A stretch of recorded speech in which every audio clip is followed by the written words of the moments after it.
when the children get scared, what do? They siphon the trauma. They siphon the energy.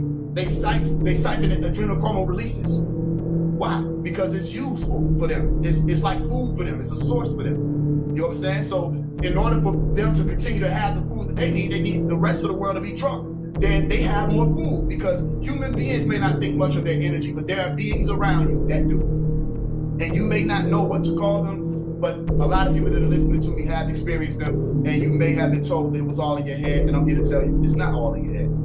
Okay, and it hasn't been all in your head, it wasn't in your ancestors' head. These are beings that actually exist, and they use humans as a resource. Okay, so to avoid certain things, I tell people stay away from the horror movies.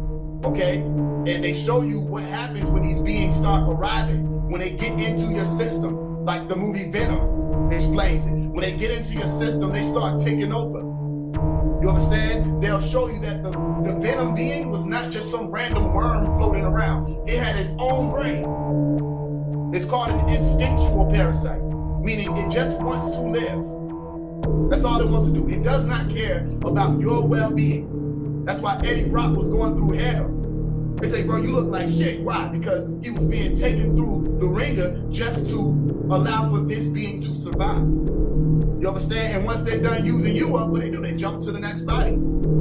So their whole thing is to siphon that soul energy from you and siphon the electromagnetism that you build up, whether it be through masturbation, whatever. That's why it's important for you to learn to transmute. Is it wrong for a person to feel what they feel that allows for them to create a life, which you would call lust? No, it's not wrong to feel that. This is where you get into raising up the frequency. That's why a lot of people are being consumed through lust. You understand? Or conceived, excuse me. A lot of people were conceived through lust. You know what I'm saying? Few people were conceived through love. But what's the difference?